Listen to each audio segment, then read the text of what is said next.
고티비가 발행하는 종합 주간지 위클리 굿뉴스의 주요 소식을 김민정 기자가 소개해드립니다.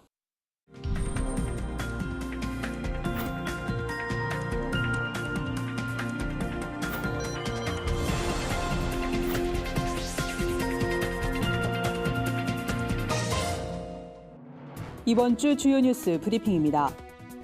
육체 노동이 가능한 나이를 60세에서 65세로 연장하는 대법원 판결이 나왔습니다. 사회 각계에서 관련 논의들이 활발할 것으로 전망되는데요. 자세히 짚어봤습니다. 날씨가 풀리면서 미세먼지 피해도 커지고 있습니다. 정부가 시행하고 있는 미세먼지 특별법, 구체적으로 어떤 내용을 담고 있는지 살펴봤습니다.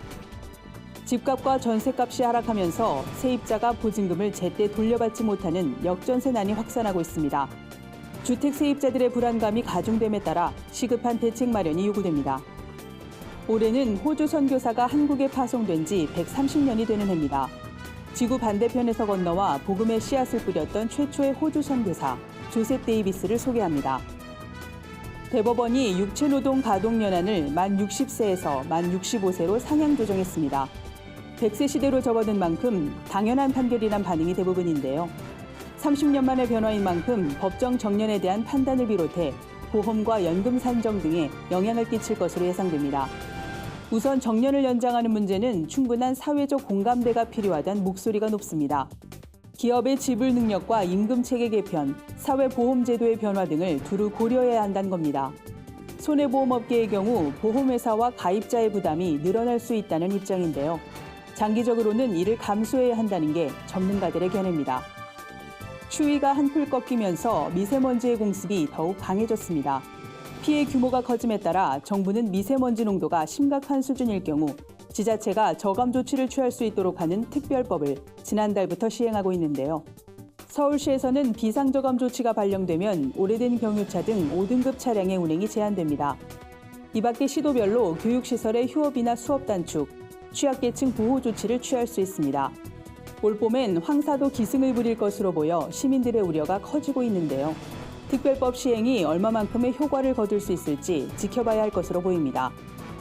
19세기 말 한국에 복음을 전한 푸른 눈의 선교사들. 이 가운데 이름이 잘 알려지지 않는 한 사람이 있습니다. 호주에서 파송한 1호 선교사 조셉 데이비스가 그 주인공입니다. 데이비스 선교사는 한국에 선교사를 보내달라는 소식지를 우연히 접하고 1889년 지구 반대편을 건너왔습니다. 하지만 전도 여행 중 풍토병에 걸려 한국에 온 지 6개월 만에 안타까운 죽음을 맞았습니다. 데이비스 선교사의 죽음을 계기로 호주교회는 한국 선교를 본격화했고 지금까지 130년 동안 127명의 선교사를 파송했습니다. 복음을 위해 기꺼이 헌신한 선교사들의 고귀한 희생을 한국교회가 잊지 말아야 할 것입니다. 100년 전 오늘 대한민국은 민족의 자주와 독립을 위해 한마음으로 만세를 외쳤습니다. 죽음을 불사하고 나라를 지켜낸 이들을 기억하면서 100년의 역사를 되돌아보는 시간이 됐으면 좋겠습니다.